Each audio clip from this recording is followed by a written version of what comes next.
ce qui est d'adoration, d'édification et de louange matinale que nous avons fait aujourd'hui. C'est un culte des maisons. Comme chaque fois, lorsque je vais prendre la parole, je me présente. Je suis l'évangéliste Jacques Marot de la Mérès, mission évangélique pour le réveil et la sanctification. C'est une mission naissante que le Seigneur nous a mis à cœur de faire pour l'œuvre de Dieu, pour l'avancement de l'œuvre de Dieu. Parce que nous savons qu'il va bientôt venir. Donc nous devons nous préparer et préparer les enfants de Dieu à marcher selon la parole de Dieu, comme il faut. Alléluia. Donc aujourd'hui, notre message que nous allons apporter, le thème, c'est l'œcuménisme, pourquoi il ne faut pas y adhérer.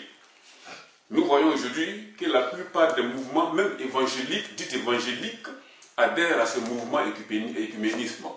Parce que beaucoup le font par la part des gains, par aussi pour la crainte de ne pas qu'on ferme leur communauté ou pour beaucoup de raisons.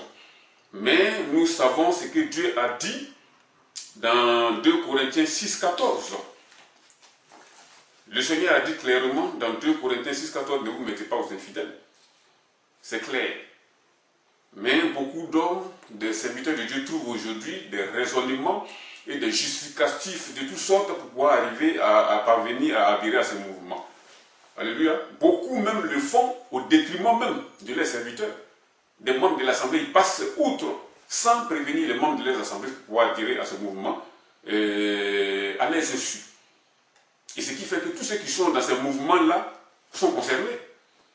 Parce qu'en toute chose, il faut demander la grâce de Dieu et demander toujours à Dieu si vous êtes au bon endroit et si vraiment l'œuvre de Dieu est faite correctement. Alléluia. Amen.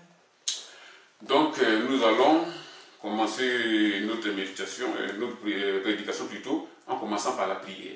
Nous allons prier le Seigneur pour ce message et nous allons remettre le message et le messager entre les mains du Seigneur. Éternel Dieu Tout-Puissant, sois béni pour ta grâce et miséricorde. Je merci pour ta grâce. Pour parler fort. Je te rends louange pour tout ce que tu fais, parce que la loi n'a pas choisi de paix, que le Seigneur te bénisse et te magnifier. Merci pour ta grâce, pour tout ce que tu fais par la loi, qui n'a pas tes 14 heures. Béni sois-tu pour ta grâce infinie, parce que tu nous aides dans toute situation. Je te remets ce message en tes puissantes mains. Je te remets le messager en tes puissantes mains. Je ne suis qu'un simple instrument entre tes puissantes mains. C'est toi qui fais toutes choses dans toute technologie. Nous ne sommes que des personnes vides, sans importance entre tes puissantes mains par lesquelles tu passes, Seigneur, pour pouvoir faire ton œuvre sur la terre. C'est aussi simple que ça, Seigneur. Je me remets en tes puissantes mains afin de me donner la capacité, Seigneur, de parler de ta parole. Parler, Seigneur, de toi. Parce que je ne suis pas du tout qualifié. Je ne suis même pas du tout digne de Dieu, Seigneur, ici là. Père, toi qui peux prendre même n'importe qui, Seigneur, pour faire ton œuvre. Tu peux faire ce que tu veux à travers n'importe qui. Nous avons vu le roi David éternel au Dieu, lorsqu'il était encore enfant, qui a affronté, Seigneur, le géant Goliath, éternel au Dieu.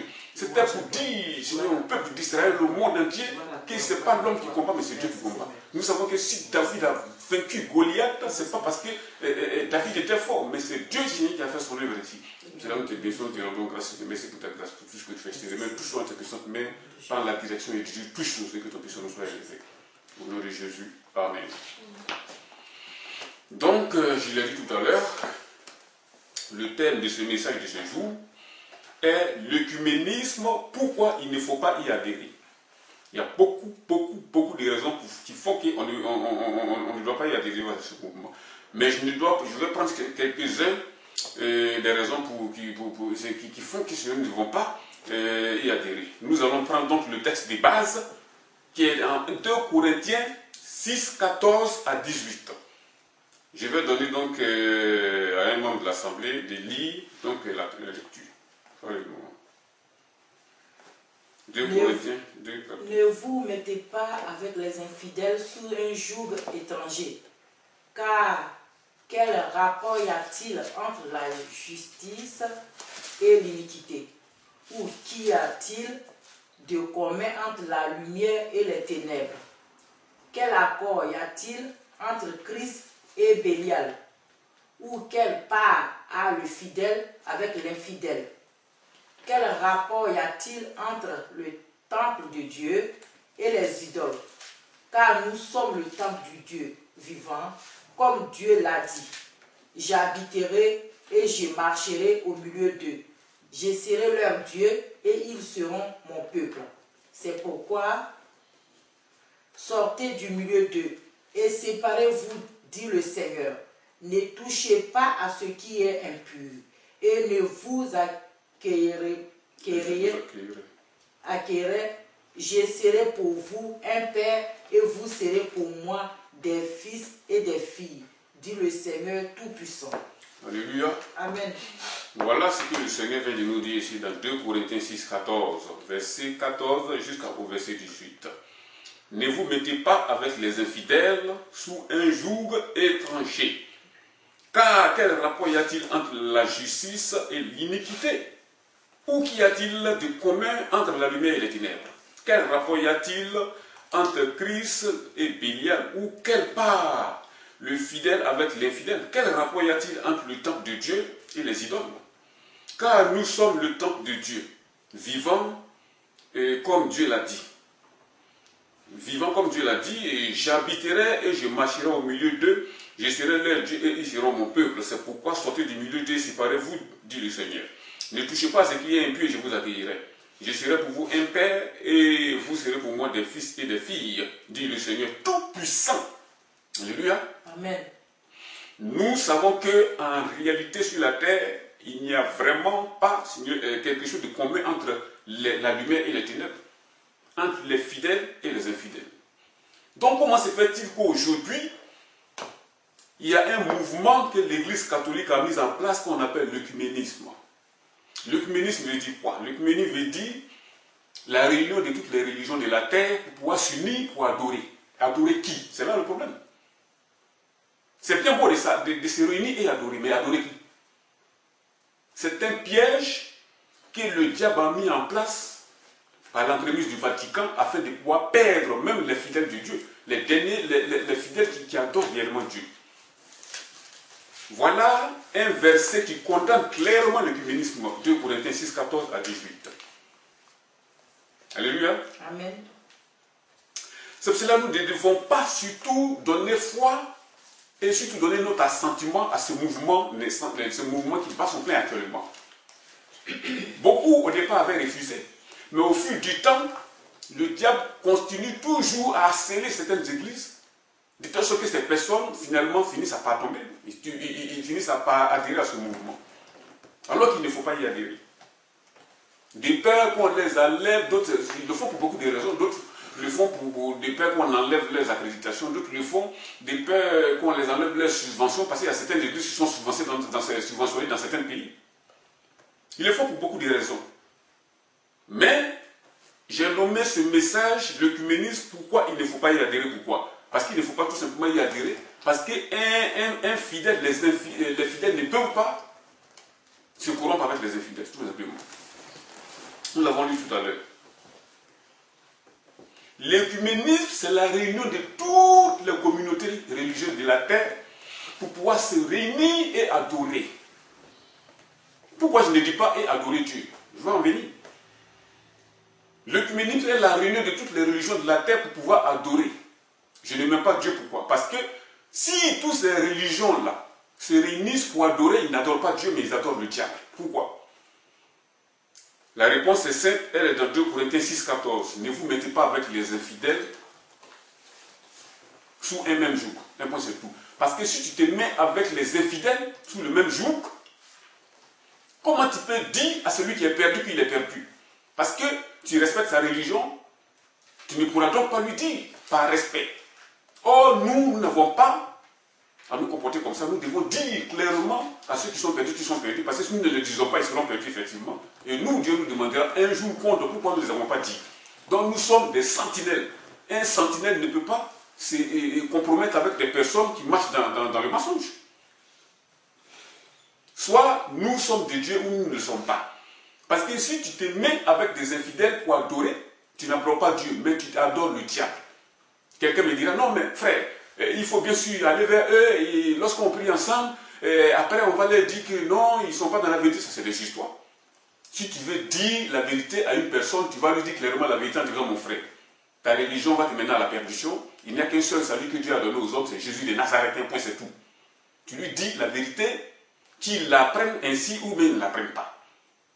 Mais toi tu lui dis la vérité, tu as fait ton rôle de sentinelle sur la terre. Mais ce n'est pas la peine de te mélanger à eux et de faire comme eux. Parce que si tu fais comme eux, ben, tu auras manqué ton but parce que tu ne lui as pas dit la vérité. Puisque tu vas respecter sa religion, tu vas respecter sa personne, et vous allez vous mettre ensemble pour prier. Pas Dieu, mais le diable. Et quiconque, laissez-moi vous dire que quiconque prie le diable, il ira dans l'endroit qui lui est réservé, le lac de feu. Alléluia. Donc, l'œcuménisme, c'est ça. La réunion de toutes les communautés religieuses sur la terre et adorer le diable. C'est ça l'œcuménisme. Le Vatican aujourd'hui est actif à cette cause. Pourquoi? Parce que ce sont eux qui sont les responsables de ce mouvement. Ce sont eux que le diable a choisi par l'entremise d'eux et pour pouvoir réunir toutes les religions de la terre. Nous voyons aujourd'hui, quand un simple chef d'État est devenu président, s'il devient président, il va faire allégeance au pape.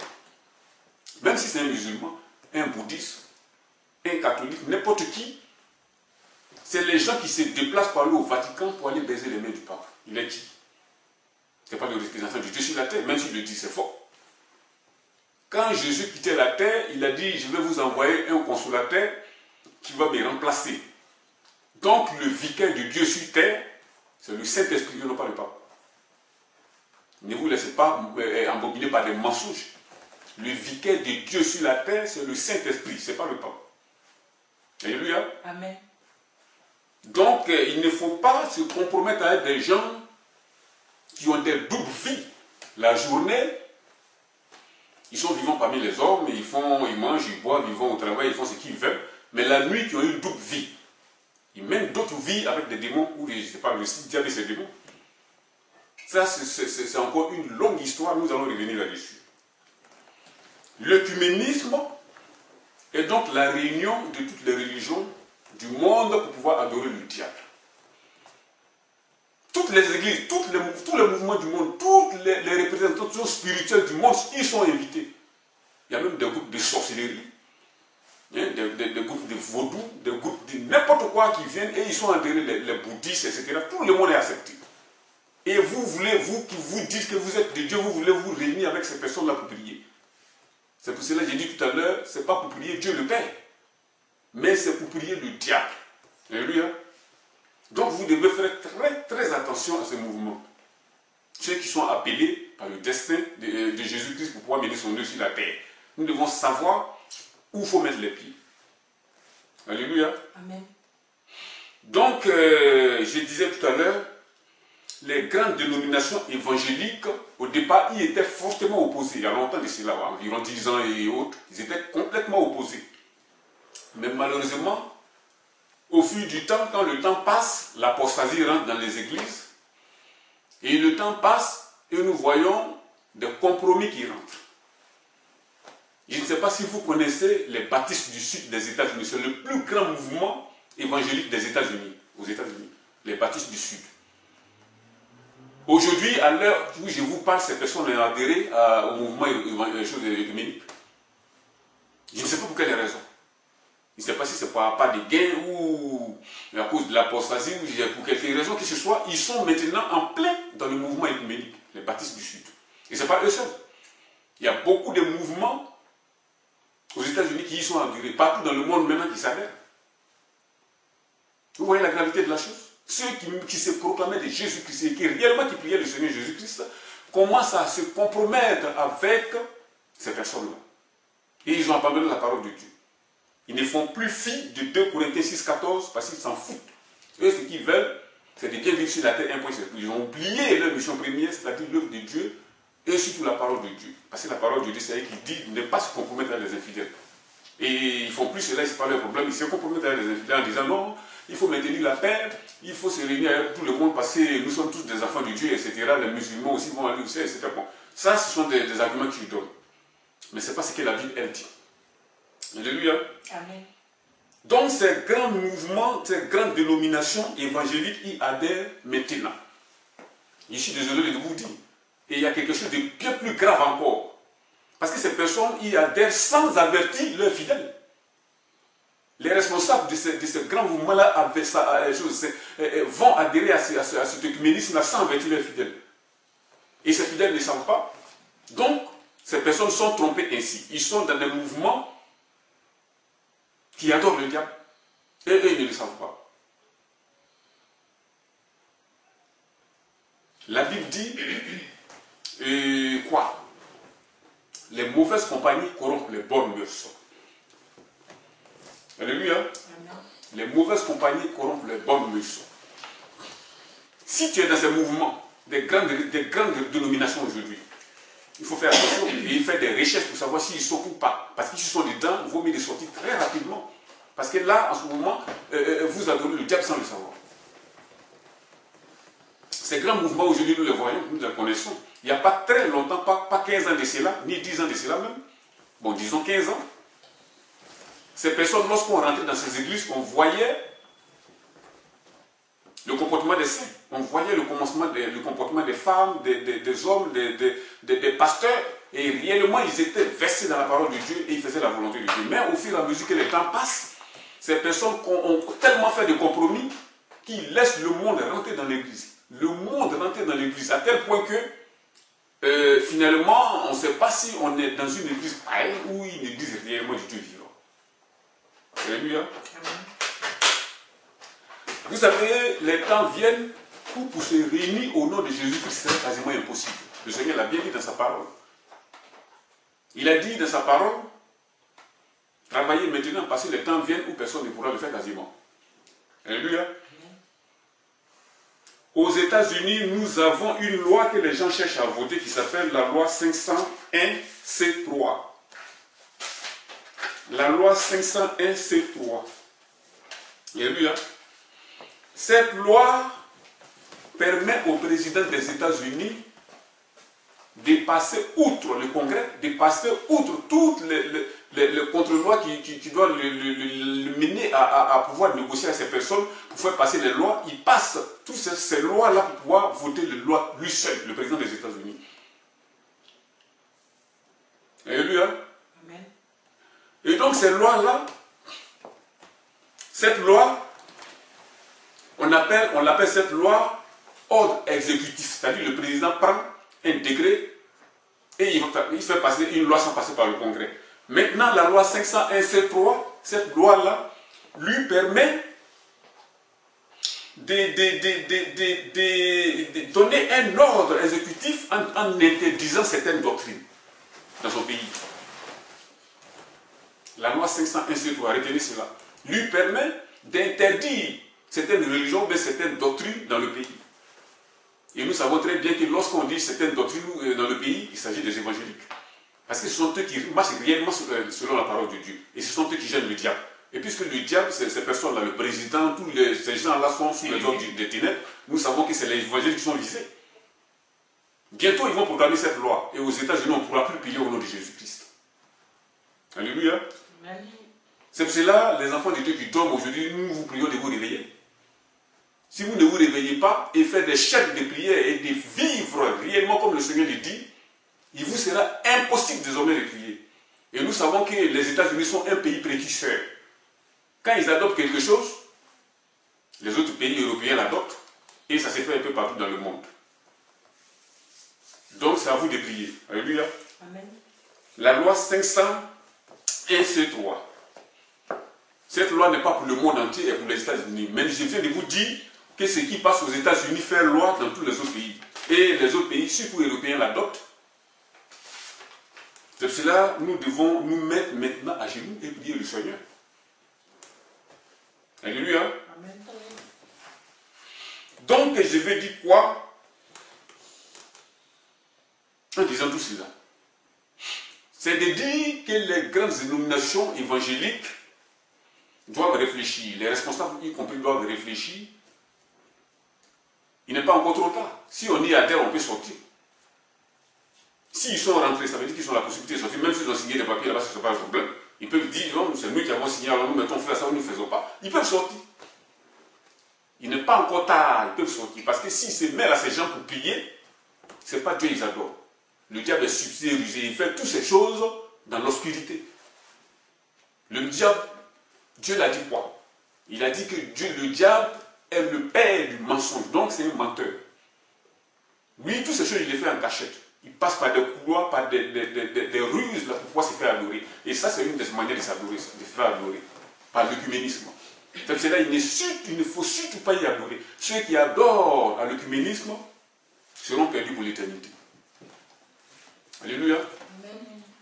Nous devons faire donc très attention. Faites attention. Je ne suis pas contre les grandes dénominations. Je ne suis pas contre qui que ce soit. Je dis seulement ce que le Seigneur m'a mis à cœur de dire. Un point, c'est tout. Et ceux qui m'écoutent savent très bien que je dis la vérité parce que c'est pas moi qui invente ou c'est moi qui ai inventé ce qui est écrit dans la parole de Dieu. Il est clairement dit, je vous ai dit tout de suite dans le texte de base, dans 2 Corinthiens 6, 14, ne vous mettez pas avec les infidèles sous un joug étranger. Un joug étranger. Toi qui es de la lumière, comment se fait-il que tu peux te permettre avec une personne qui est dans les ténèbres? C'est pas possible. Ils ont beaucoup d'arguments, comme je l'ai dit tout à l'heure. Ils vont dire non, frère, il ne s'agit pas de ça. Il faut être au milieu de ces gens-là pour les annoncer l'évangile. Si c'est le cas, ce n'est pas la peine de prier pour eux. Si vous voulez les annoncer l'évangile, allez-y, les annoncer l'évangile clairement et non pas prier avec eux. Mais vous pouvez par contre prier pour eux. Alléluia. Donc ça fait deux choses différentes. Prier avec eux ou prier pour eux. Il y a une très grande différence entre ces deux mots-là. Et vous allez entendre de plus en plus des personnes qui veulent raisonner, qui veulent aller dans ce mouvement-là, ces gens de raisonnement. Il faut aller avec eux, il faut être au milieu d'eux pour pouvoir leur dire la vérité. Parce que si tu n'es pas au milieu d'eux, tu n'es pas à côté d'eux, comment tu veux leur dire la vérité? C'est des mensonges, c'est des mensonges grossiers. Si vous voulez dire la vérité à quelqu'un, vous pouvez aller vers lui et lui dire la vérité et non pas prier avec lui. Alléluia. Amen. Donc j'aimerais continuer en te pratiquant toujours. La Bible dit ici, car quel rapport y a-t-il entre la justice et l'iniquité? Vous voyez? Vous qui dites être de Dieu, vous êtes des enfants de la lumière et de la justice. Et nous savons qu'un religieux, c'est une personne qui cherche à réunir certains moyens pour pouvoir arriver à Dieu dans le ciel sans passer par Jésus-Christ. C'est ça un religieux. Et vous voulez vous compromettre avec ces personnes. Dieu ne permet pas ça. Et quiconque fait cela sera frappé par Dieu. Parce qu'en vous unissant à cette personne pour adorer, comme je l'ai dit tout à l'heure, ce n'est pas Dieu vous adore, mais c'est le diable. Et quiconque adore le diable, c'est ce qu'il attend. Alléluia. Je continue donc. Quel rapport y a-t-il entre Christ et Bélial? Ou quel rapport, quelle part a le fidèle avec l'infidèle? Vous voyez? Celui qui se prétend être de Christ doit être de côté du Christ en tout point de vue, sans ambiguïté. Soit tu es avec Christ, soit tu es avec le monde. Les raisonnements humains n'ont pas de part avec cette affaire. Parce que ce n'est pas la peine de raisonner. Avec Jésus, on ne raisonne pas. Soit tu marches selon sa parole, un point c'est tout, ou bien tu es de l'autre côté et il ne te connaît pas. Parce que c'est pour beaucoup de raisons, les gens veulent adhérer à ce mouvement. Pour avoir le consentement du monde et des chefs d'État ou des grands de ce monde, hein, pour pouvoir se confondre à eux et se conformer à eux afin d'avoir les bénéfices et les choses de ce monde. Ça ne marche pas comme ça avec Jésus. Parce qu'il y a un prix à payer pour venir à Jésus-Christ. Si tu acceptes Jésus, c'est que tu dois payer ce prix. Il dit de ne pas faire quelque chose, un point, un trait, ce n'est pas la peine de le faire, quelles que soient les conséquences, s'il vous plaît. Le prix est énorme, c'est vrai. Mais la parole de Dieu dit quoi ici? L'apôtre Paul disait, nos souffrances actuelles ne sont pas comparables à ce qui nous attend dans le ciel. Donc ce n'est pas la peine de se mêler avec ces gens-là. Alléluia. Nous devons marcher d'une manière stricte, selon la parole de Dieu, sans en omettre ni ajouter. Les raisonnements n'ont pas de place avec la parole de Dieu, malheureusement, parce que Dieu a dit quelque chose, il faut l'appliquer comme ça, un point, un trait. Sans passer à côté, ni à gauche, ni chercher à ajouter ou rajouter, ou c'est pas de colmater quelque chose dans la parole de Dieu. Dieu se complète lui-même et il est tout puissant pour faire ce qu'il veut, sans que personne ne peut venir le corriger ou quoi que ce soit. Donc il est dit ici dans la parole de Dieu, je le répète ici, dans le verset 16 du chapitre 6 de 2 Corinthiens. Quel rapport y a-t-il entre le temple de Dieu et les idoles? car nous sommes le temple de Dieu, du Dieu vivant. Comme Dieu l'a dit, j'habiterai et je marcherai au milieu d'eux, je serai leur Dieu et ils seront mon peuple. Quel rapport y a-t-il entre le temple de Dieu et les idoles? Nous adorons un Dieu qu'on adore en esprit et en vérité. La plupart de ces religions dont je viens de parler adorent un Dieu avec des idoles devant eux lorsqu'ils font leurs adorations. Je me demande comment un enfant de Dieu véritable va pouvoir prier avec ces gens. Je le répète, un chrétien évangélisé, un chrétien sauvé, né de nouveau, adore Dieu en esprit et en vérité. Et ces gens, la plupart de ces gens qui sont dans ce mouvement œcuménique, adorent Dieu avec des idoles en face ou des procédures particulières à eux. C'est ça, il dit, comment vous allez expliquer ça? La seule chose et la meilleure façon de faire, c'est de se séparer d'eux. Pour ceux qui ont rejoint ce mouvement, et c'est des évangéliques, je leur dis qu'il n'est pas important, ils peuvent en sortir. Et demander sincèrement pardon à Dieu. Parce que l'œcuménisme n'est pas du tout de Dieu. C'est une manière détournée du diable de se faire adorer par le monde entier, y compris les évangéliques. Donc, quiconque se dit évangélique, quiconque qui se dit né de nouveau, sauvé par Jésus-Christ, ne doit surtout pas s'approcher de ces choses-là. Il doit plutôt fuir en entendant ces noms-là. Alléluia. Je continue vers la fin. Il est dit ici, c'est pourquoi sortez du milieu d'eux et séparez-vous d'eux, dit le Seigneur. Ne touchez pas à ce qui est impur et je vous accueillerai. Vous voyez? Vous croyez, ceux qui croient qu'ils peuvent être au milieu de ces gens et que Dieu va les accueillir et Dieu va les bénir, mais ils se trompent, ils se foutent le doigt dans l'œil, hein, parce que là, ils font fausse route.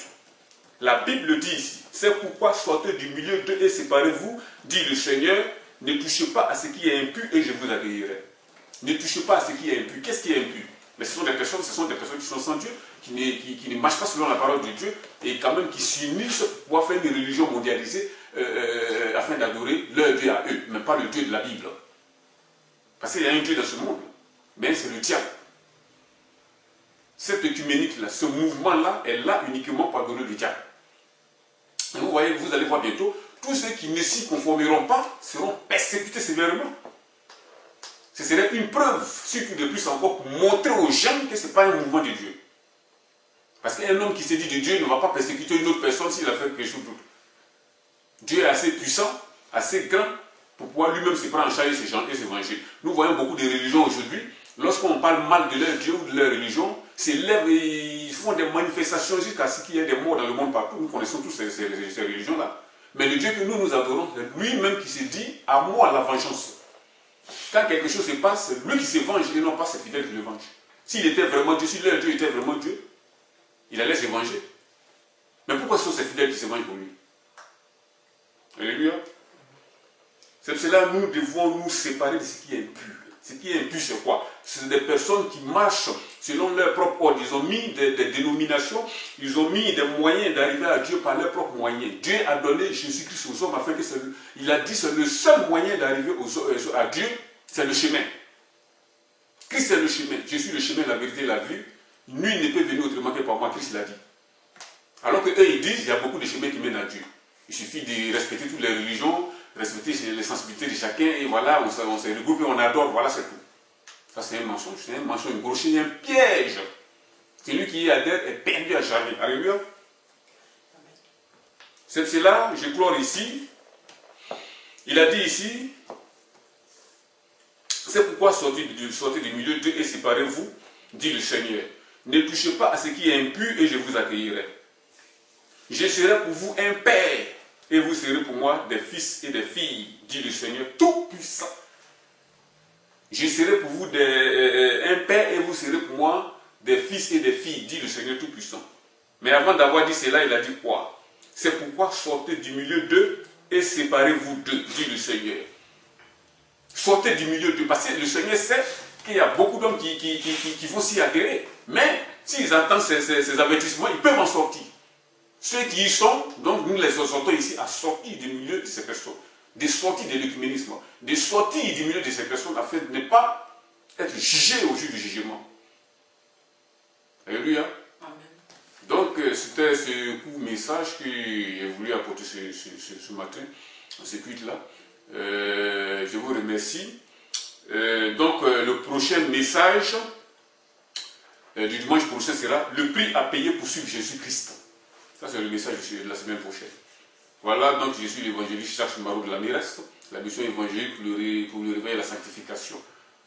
Comme je l'ai dit tout à l'heure, c'est une mission de sang que le Seigneur nous a mis à cœur de faire. Et nous faisons son œuvre tout simplement selon la Bible, uniquement la Bible. Alléluia. Je vous remercie au nom de Jésus-Christ. Amen.